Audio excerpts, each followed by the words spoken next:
Bonjour, cette vidéo vous montrera comment gérer et manipuler les calques dans Photoshop. Les calques servent à classer les différents éléments de votre composition, que ce soit des images, du texte, des tracés, etc. Pour mieux comprendre le concept d'utilisation des calques et ce qui différencie les calques d'images des calques d'arrière-plan, consultez la capsule vidéo d'Idico TV, calques d'images et d'arrière-plan. Vous pouvez utiliser soit le lien dans le plan du cours 2 ou dans le dossier du cours 2. Cette vidéo s'attardera davantage aux manipulations techniques des calques. J'ai ouvert les 3 fichiers de démonstration inclus dans votre dossier du cours 2 dans le sous-dossier consacré aux calques. Je peux passer d'un fichier à l'autre en cliquant sur leur onglet respectif. Je vais pour l'instant m'arrêter au premier fichier. Il y a 3 calques d'images, chacun occupé par une forme géométrique et un calque d'arrière-plan qui lui est blanc. Le calque d'arrière-plan est barré comme l'indique le petit cadenas. Pour le débarrer et le transformer en calque d'image, je n'ai qu'à double-cliquer dessus. L'ordre des calques correspond à l'ordre d'empilement des formes. Le carré qui est devant est sur le calque du haut et en descendant dans l'ordre de superposition jusqu'en bas où se trouve le calque d'arrière-plan. La manière la plus simple pour sélectionner un calque est de cliquer dessus dans le panneau calque.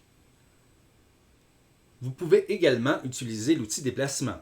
Premièrement, sélectionnez l'outil déplacement, raccourci clavier V, cochez sélection automatique dans la barre d'options, cliquez ensuite sur une partie de l'image avec la souris, automatiquement le calque correspondant sera sélectionné.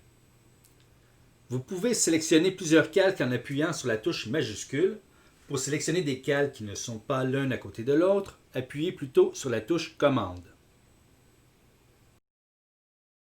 Si je veux changer l'ordre d'empilement des formes, donc des calques, je n'ai qu'à cliquer sur un calque dans le panneau calque. Et en maintenant le bouton de la souris enfoncé, je le glisse vers le haut ou vers le bas.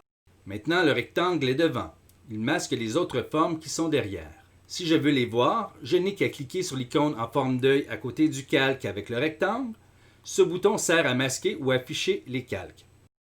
Si je masque le calque d'arrière-plan, vous verrez apparaître le damier de transparence. Ce damier n'est là qu'à titre indicatif, il ne s'imprimera pas. Pour créer un nouveau calque, je clique sur l'icône Nouveau calque au bas du panneau.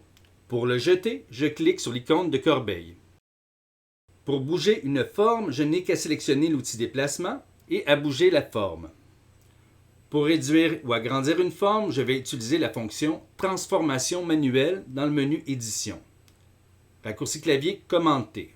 Appuyez sur la touche majuscule en effectuant la transformation pour ne pas distorsionner la forme.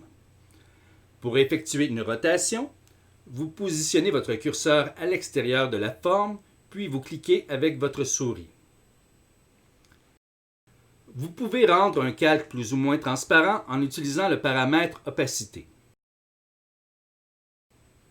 Si vous cliquez sur Normal, cela fera apparaître un menu déroulant contenant une liste de modes de fusion. Changer le mode de fusion d'un calque modifiera la manière dont un calque interagit avec les autres calques en dessous de lui. Pour l'instant, je vais le laisser à Normal. Il y a moyen de chaîner des calques entre eux en les sélectionnant, puis en appuyant sur l'icône de chaîne.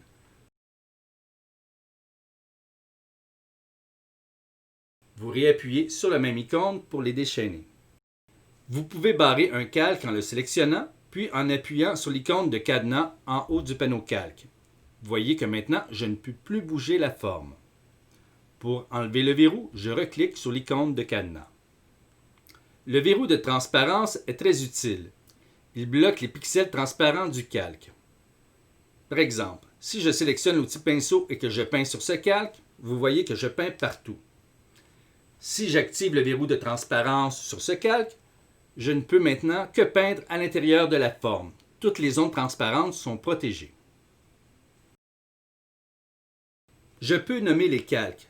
Pour cela, il me suffit de double-cliquer sur le nom du calque, puis de taper le nouveau nom.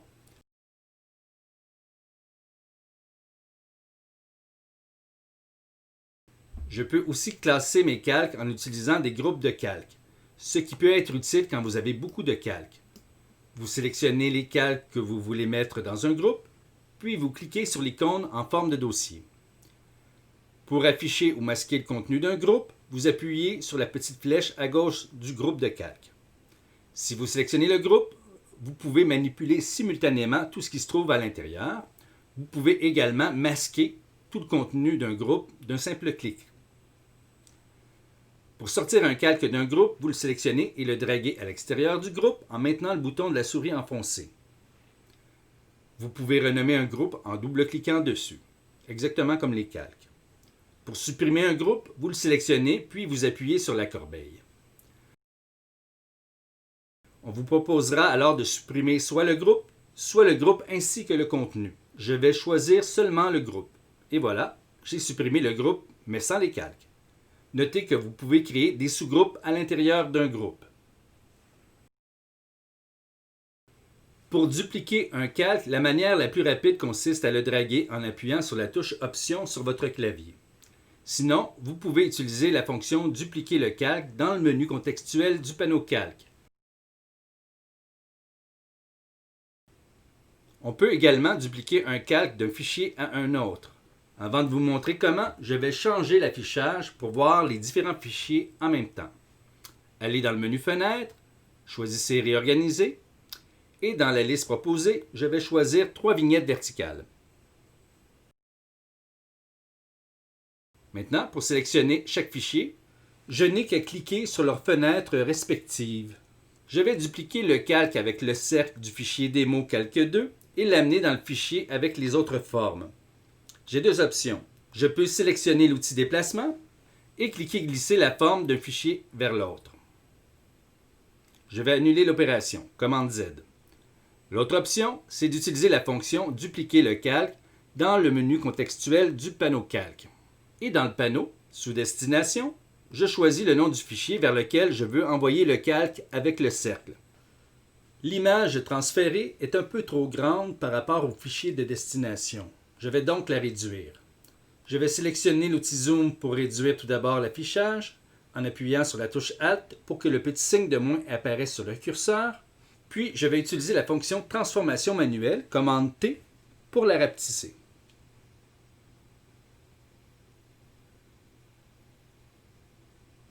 Notez que vous avez aussi accès à cette option en effectuant un clic droit sur le calque ou CTRL-clic. Le menu du clic droit vous donne accès aussi à d'autres fonctions intéressantes, dont la possibilité d'affecter une couleur de classification à un calque. Cette couleur n'a aucune incidence sur le contenu du calque. Je vais maintenant sélectionner le troisième fichier de démonstration en cliquant sur sa fenêtre.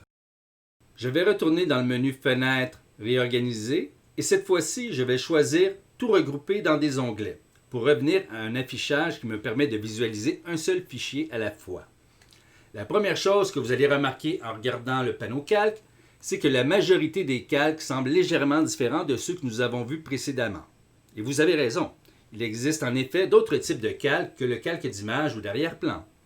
Vous avez les calques de réglage qui vont vous permettre d'utiliser de façon non destructive différents réglages, des calques de texte éditables, des calques de formes dynamiques qui vous permettent de créer des formes géométriques éditables et des calques d'objets dynamiques qui vous permettent entre autres de manipuler des images matricielles sans perte de qualité. Nous verrons en détail certains de ces types de calques plus tard durant la session. Pour l'instant, vous n'avez pas à vous formaliser de connaître ce type de calque. Ce que je voulais surtout vous montrer, c'est qu'il y a moyen de filtrer les types de calques en appuyant sur ces boutons. Les autres types de calques seront masqués mais non détruits. Si jamais vous voyez ce petit bouton rouge, c'est qu'il y a un filtre qui est actif. Donc si jamais vous avez l'impression d'avoir perdu des calques, commencez par vérifier que les filtres ne sont pas actifs. Notez qu'il y a également moyen de rechercher un calque par son nom en appuyant ici, en sélectionnant « Nom », puis en tapant le nom du calque recherché.